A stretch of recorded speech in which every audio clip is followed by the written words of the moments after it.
नमस्ते, बहुत बहुत स्वागत है आपका मेरे चैनल पर। हिंदी निबंध लेखन। हिंदी राष्ट्रभाषा का महत्व।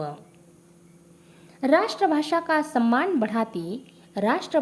सम्मान बढ़ाती यह मेरी प्यारी हिंदी, यह मेरी प्यारी हिंदी भारतवर्ष के ललाट पर चमकती, भारतवर्ष के ललाट पर चमकती सौभाग्य सी यह बिंदी, सौभाग्य सी यह बिंदी। मानव एक समाजशील प्राणी है। समाज के साथ संपर्क रखना उसके लिए ज़रूरी है और संपर्क रखने का उत्कृष्ट साधन है भाषा। भाषा द्वारा मनुष्य अपने विचारों के आदान प्रदान के साथ अपना विकास कर सका है। हिंदी भाषा घर की बहू, संस्कृति की भगिनी और अन्य भाषाओं की सखी कहलाई जाती है। हिंदी यह जन जन के संपर्क की भाषा है, इसलिए हिंदी राष्ट्रभाषा पद की अधिकारिणी है।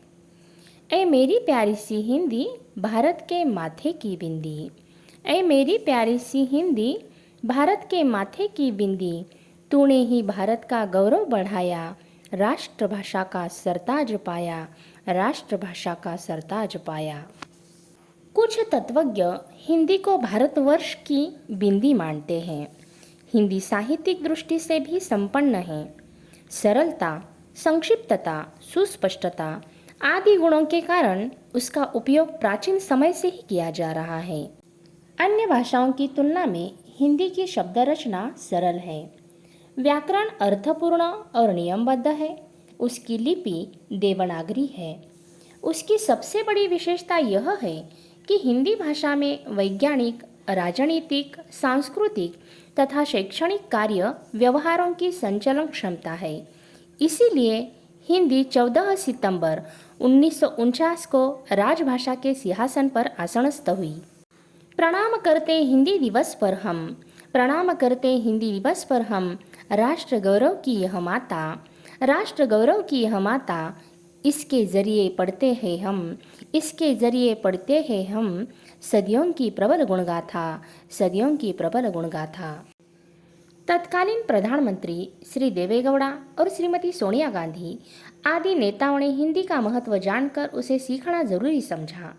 आज़ादी के पहले जो नारे लगाए गए, जैसे कि तुम मुझे खून दो, मैं तुम्हें आज़ादी दूंगा, चले जाओ, चलो दिल्ली, ऐसे नेताओं ने लगाए नारों से हिंदी भाषा के महत्व में चार चांद लग गए। इस तरह देश को एकता के सूत्र में बांधने का प्रमुख साधन हिंदी भाषा है। श्रीमती इंदिरा गांधी ने स्पष्ट घोषणा कर दी थी कि हिंदी यह एक राजभाषा के साथ साथ समृद्ध विश्व भाषा भी है। हिंदी भाषा विविधतापूर्ण साहित्य से संपूर्ण है। अमीर खुसरो, सूरदास, तुलसीदास, प्रेमचंद, हरिवंशराय बच्चन आदि साहित्यिकों के साहित्य से हिंदी परिपुष्ट और संपन्न बन गई है। डाकघर, सरकारी कार्यालय, अखबार, रेडियो, फिल्म, दूरदर्शन आदि हिंदी के माध्यम है। रंग रंगीला और रसीला फूल खिला हो जैसा, मधुर सुंदर एवं स्पष्ट, मधुर सुंदर एवं स्पष्ट, हिंदी का रूप ऐसा, हिंदी का रूप ऐसा। आज विश्व में हिंदी, अंग्रेजी और चीनी यह तीन भाषाएं प्रचलित हैं। आज विश्व में हिंदी तीसरी सबसे ज़्यादा बोली जाने वाली भाषा है। हमारे देश में हिंदी जानने वालों की संख्या 1103 दशलक्ष है। बिल गेट के मत के अनुसार हिंदी प्रोग्रामिंग के लिए आवश्यक भाषा है। आज 50 देशों में 160 विश्वविद्यालयों में हिंदी के अध्ययन अध्यापन के साथ संशोधन चल रहा है। इसीलिए हम ऐसा कह सकते हैं कि हिंदी भाषा आने वाली सदी के होठों पर आने में देर नहीं लगेगी। हिंदी है हमारी शान, हिंदी है हमारी शान, हिंदी है हमारा अभिमान, हिंदी है हमारा अभिमान, हिंदी है हमारा अभिमान।